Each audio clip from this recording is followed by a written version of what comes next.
Assalamualaikum warahmatullahi wabarakatuh. Halo semuanya, perkenalkan nama saya M. Niko Rafdzi Akbar dari kelas 10 Teknik Otomotif 2. Di sini saya akan menjelaskan tentang alat ukur jangka sorong dengan ketelitian 0,05 mm. Simak terus videonya. Pengertian jangka sorong. Jangka sorong adalah salah satu alat ukur yang dapat digunakan untuk mengetahui panjang diameter luar, diameter dalam sebuah benda tersebut. Jangka sorong juga bisa digunakan untuk mengukur kedalaman lubang atau bangun ruang tertentu. Fungsi jangka sorong. Jangka sorong berfungsi untuk mengetahui panjang diameter luar dan diameter dalam suatu benda. Bagian-bagian jangka sorong. Pertama, rahang tetap atas. Kedua, rahang tetap bawah. Kedua, rahang ini tidak dapat digeser. Yang ketiga, rahang geser atas. Yang keempat, rahang geser bawah. Kedua, rahang ini bisa digeser. Yang kelima, pengunci. Pengunci berfungsi untuk menahan agar rahang tetap berada di tempatnya sehingga benda yang diukur tidak terlepas dari skalanya pun tidak bergeser saat diukur.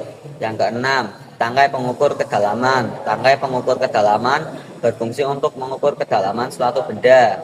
Yang ketujuh, skala utama.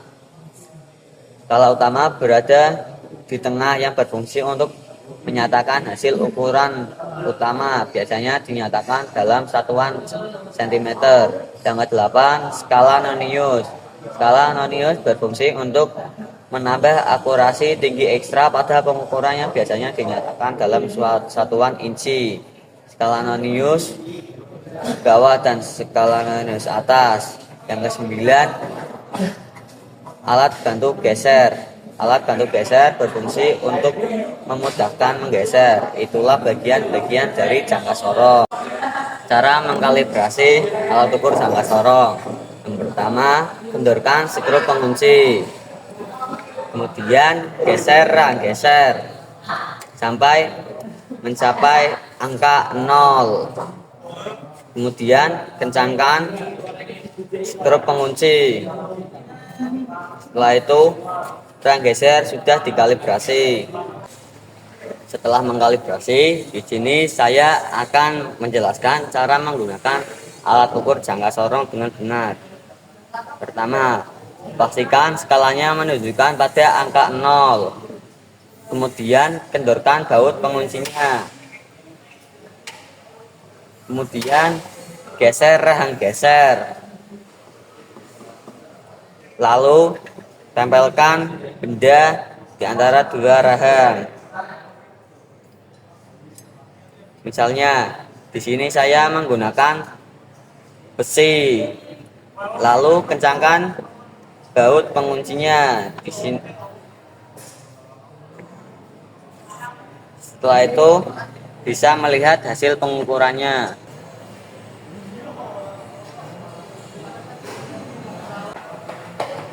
Selanjutnya saya akan mengukur rahang dalam dari besi. Yang pertama, kendorkan skru pengunci. Kemudian geser rahang geser.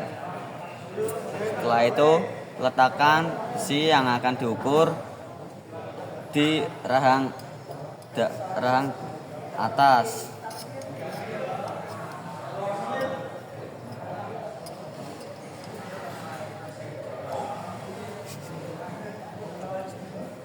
Setelah itu kencangkan skru pengunci. Setelah mengencangkan skru pengunci, kita bisa melihat hasilnya. Setelah menjelaskan tentang alat ukur jangka sorong, selanjutnya saya akan menjelaskan materi tentang hand tool. Yang pertama ada ballpen hammer atau palu konde. Palu konde adalah palu yang memiliki dua bagian kepala, yaitu satu bulat dan satu rata. Palu ini digunakan untuk pekerjaan besi seperti memasang paku keliling dan membengkokkan logam. Bagian-bagian dari dan fungsi ballpen hammer. Kepala bulat digunakan untuk membengkokkan logam atau material lainnya. Kepala rata digunakan untuk memukul, paku, atau menghancurkan benda. Ballpen hammer juga dikenal sebagai palu Manchinis. Palu ini berbeda dengan palu cross pen, palu diagonal pen, palu point pen, atau palu sisal pen karena memiliki pen hemispherical. Selanjutnya kita akan membahas mengenai kick-clamp.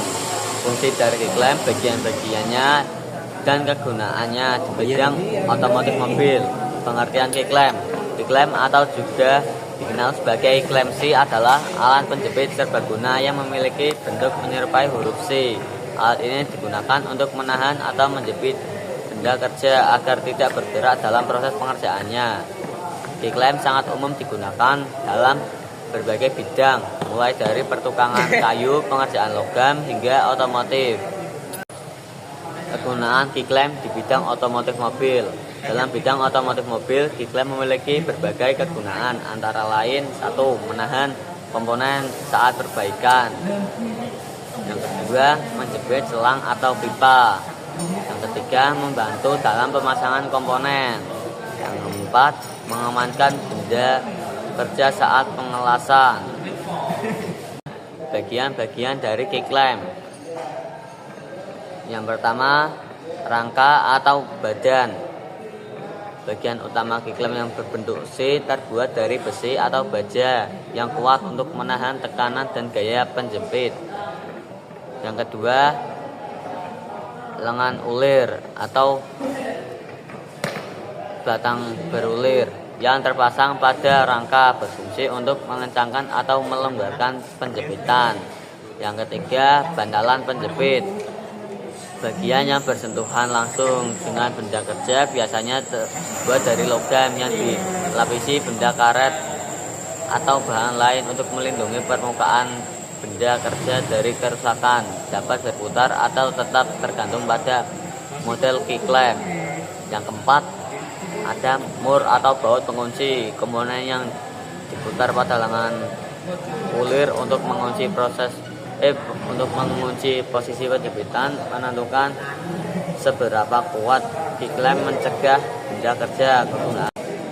Adapun fungsi utama kick-clamp adalah untuk menahan benda kerja. Kick-clamp digunakan untuk menahan benda kerja pada posisinya saat dipotong atau dibor, dilem, dikerjakan dengan cara lain.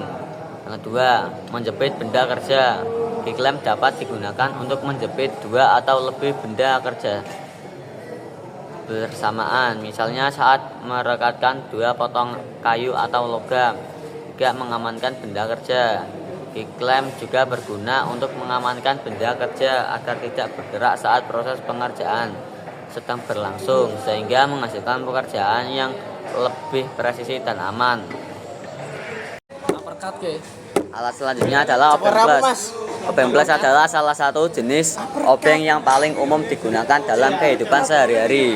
Obeng ini memiliki ujung berbentuk plus atau sering disebut juga Phillips. Obeng plus dirancang khusus untuk mengencangkan atau melepas skrup dengan kepala berbentuk tanda plus. Alat ini berguna untuk berbagai keperluan rumah, dari perbaikan rumah hingga perakitan furnitur. Bagian-bagian obeng plus. Ujung atau tip. Bagian ujung atau tip berbentuk plus dirancang untuk mencengkeram kepala skrup yang memiliki bentuk salim. Yang kedua, batang shaft. Bagian yang menghubungkan ujung dengan pegangan biasanya terbuat dari baja yang kuat agar tahan lama. Yang ketiga, pegangan atau handle. Bagian yang dipegang oleh pengguna pegangan obeng plus biasanya terbuat dari plastik atau karet agar nyaman digenggam. Adapun kegunaan obeng plus. Obeng plus digunakan untuk mengencangkan atau melepas skrup dengan kepala berbentuk plus. 2. Untuk merakit atau memperbaiki furnitur seperti meja, kursi, atau lemari. Memperbaiki peralatan elektronik seperti komputer atau perangkat rumah tangga. Yang keempat, pekerjaan rumah tangga lainnya yang melibatkan skrup. Contoh penggunaannya, misalnya saat Anda ingin merakit meja yang baru dibeli dalam bentuk rakitan, Anda akan menemukan skrup dengan kepala berbentuk plus. Dengan obeng plus, Anda dapat dengan mudah memasukkan ujung obeng ke dalam kepala skrup dan memutarnya untuk mengencangkan atau melepas skrup tersebut. Obeng ini juga sering digunakan untuk memperbaiki peralatan elektronik seperti membuka casing laptop atau memperbaiki kipas angin. Terima kasih telah menonton video dari saya. Apabila ada kesalahan dalam video tersebut, mohon dimaafkan. Semoga video yang saya sampaikan bisa bermanfaat bagi kalian semua. Sekian, terima kasih. Wassalamualaikum warahmatullahi wabarakatuh.